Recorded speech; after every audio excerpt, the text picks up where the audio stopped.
Hi, good evening. Or is it good morning or is it good afternoon? All I know this is your host, your guy DLG Reppin. And by the way, did you know this is the birthday of my channel today? It's this date last year, 2020, that I began this journey, this vision. And you know what? This is the day that DLG was repping. I don't hold back. I don't like slacking. I'll keep it real and keep the content flowing. Boy, some content's interesting, some content's disinteresting. But one thing for sure, I ain't hiding. And I'm staying for ever and ever, giving you entertainment and feeding you flavour, football, banter. Them little bars there. There's just little bars. Anyway, without further ado, I've got a couple of contents to go. I've got football content to go through, yeah? And that includes Tuesday's gossip column from the BBC Interactive. So, ladies and gentlemen, to the boys, to the girls, I hope you enjoyed the little bars. Hope you've had a good day. Sorry that I couldn't produce another afternoon video recording or another video due to the fact that I was busy this afternoon. But better late than never. I'm here and I'm going to give you the latest football content. Fulham manager Scott Parker says that it is scandalous that their game against Tottenham was confirmed a couple of days or hours before they were meant to clash. And Grimsby Town have been fined for breaching COVID-19 rules. And then I'll go through the transfer gossip. Well, let's kick off with Scott Parker here. As it says in the BBC Interactive headline title, rearrangement scandalous, says Parker. Fulham manager Scott Parker says it is scandalous. Wednesday's match against Tottenham was only confirmed on Monday. The Premier League game was originally scheduled for 30th of December, but was postponed at short notice.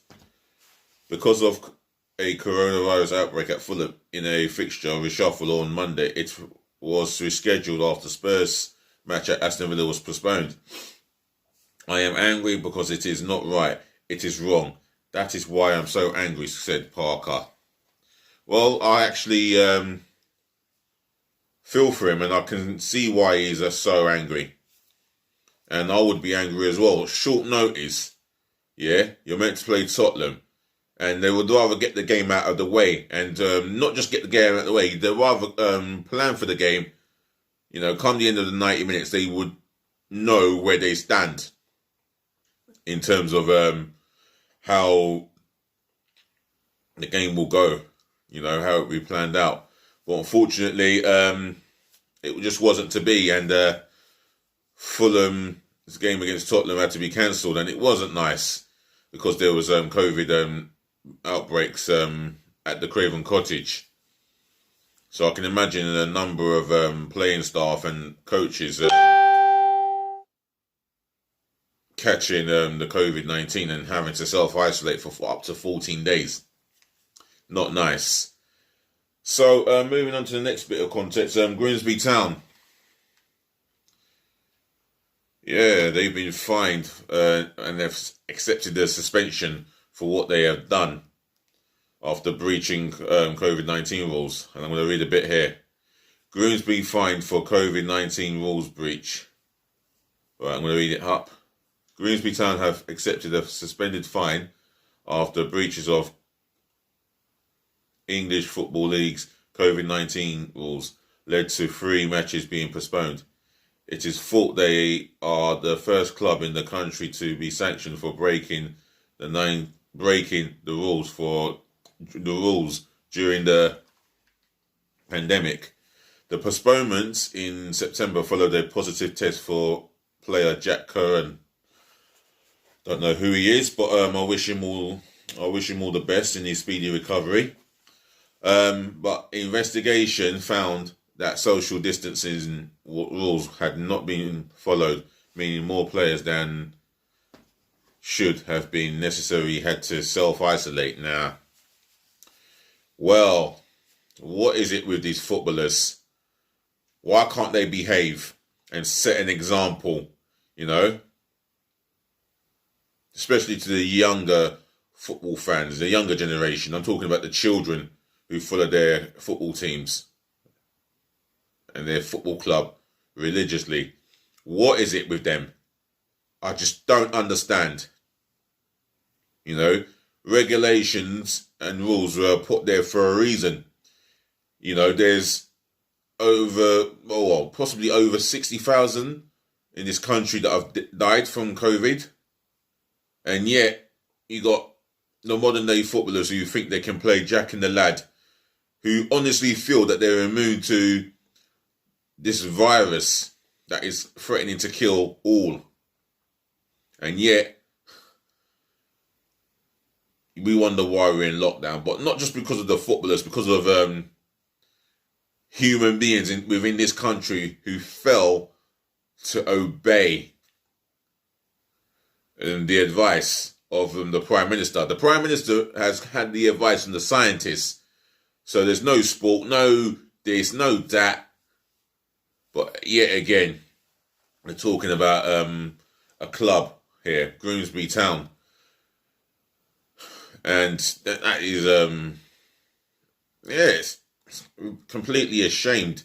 These players that were involved in breaking the rules, they should be ashamed of themselves. You've let the club down. You haven't just let down yourself, but you've let the club down. You've let your management down, the coaching staff, and you know what? You've let the fans down big time.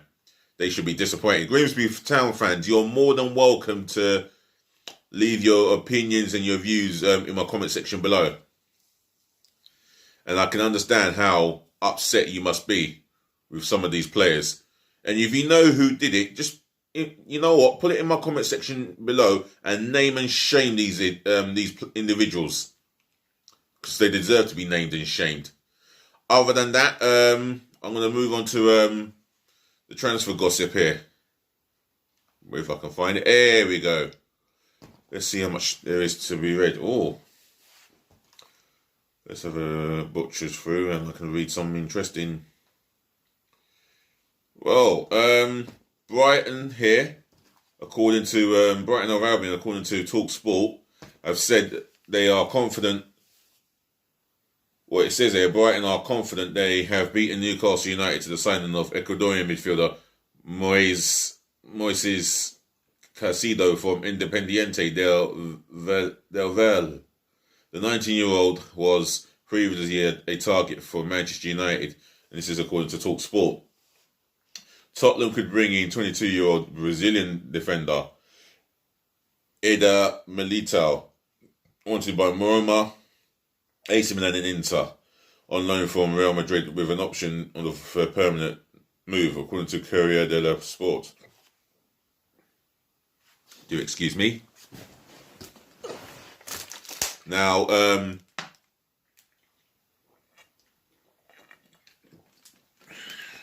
Roma are not doing too bad in the league, which is topped by AC Milan. Now, Eder is a centre-half from Brazil, obviously. I don't know a lot about him. I've not watched any Italian football. I would like to do some researching on him, just to, if that's the case. I mean, you really want to get to know how good he is. You watch Italian football, watch Roma religiously, see if he's in the team. If he's not in the team, then that will possibly suggest that he could make his way out of Roma on a loan deal, not on a permanent.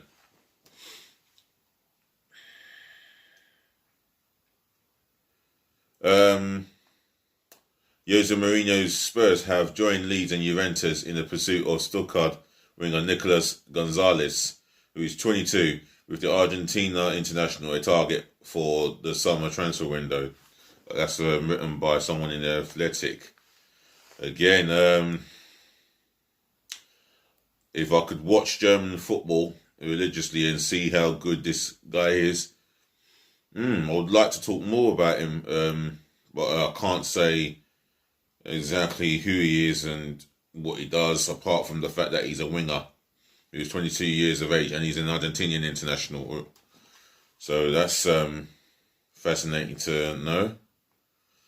Right. Arsenal are interested in signing Brighton's 24-year-old Mali midfielder Yves Bissouma, though a move is more likely in the summer. And that's what Brighton have said. And that's according to Football London. Yeah, I think Brighton will stand as firm as possible over Bissouma. Even if, whether Bissouma has said or not said that he wants to move to Arsenal this month, Brighton Hove Albion Football Club will stand firm over their decision to keep him until the summer. You know, the valuation will go up a bit, and with Arsenal's track record of negotiating deals, putting in bids, you expect a long ride. Let me tell you, it is not going to be straightforward. That I don't joke. World Cup winning France midfielder Steven Nzonzi could have his loan stay with Rennes cut short, with Arsenal and Everton linked with the 32-year-old. Well, that's an Arsenal man. I would not be completely impressed with this with this pursuit of Nzonzi. Now, I would have liked him under, not even before Emery, during the Wenger reign.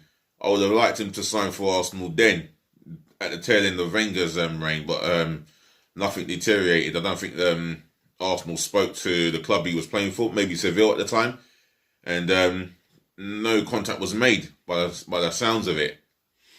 So, not at the age of 32. We're looking at another Williams situation, paying him between 100 to 250,000 a week. Get real. No, thank you. Lyon's French striker Moussa Dembele is closing in a move to Atletico Madrid after previously turning down the chance of a move to West Ham. Wow! So West Ham are they were looking at Moussa Dembele strongly, and he's decided he's going to move to Spain and join Atletico Madrid. What a signing he would be for them! You got Luis Suarez and him. That could be an interesting partnership for at least a couple of seasons. You know, Atletico Madrid fans will be very excited. I mean, you're more than welcome to come on here and express your views and your excitement and your opinions on Moussa Dembele. Now, I've seen him in a couple of games, and my word, he is a class finisher. He's a top-notch finisher. Knows where the goal is. Doesn't need a second bite of the cherry. He is a true goal scorer. And I'll tell you, Atletico Madrid will be extremely lucky to have a player like him.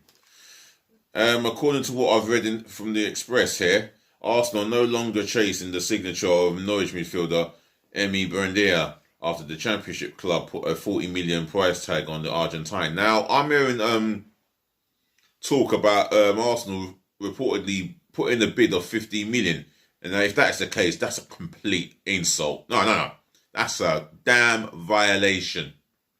You know, you put the 20 million there, expect it to be rejected. But you could possibly put in Joe Willock and, in my opinion, Eddie Nketiah in there. And then you get a fair deal, possibly. But if not, Arsenal will have to up more than 20 million then. For me, not for me. No, for me, I doubt if this deal would even happen, but I could be wrong. I want to be proven wrong in this month's transfer window, because this is an important month for us now in terms of our whole entire season. All right, I'm going to read one more here, and that's Leeds United have been linked with Sampdoria's in-demand 22-year-old Norwegian defender Frederick Andre Boyorkan, according to La Republic via Yorkshire Evening Post. Well, that's new news to me. I don't know how much true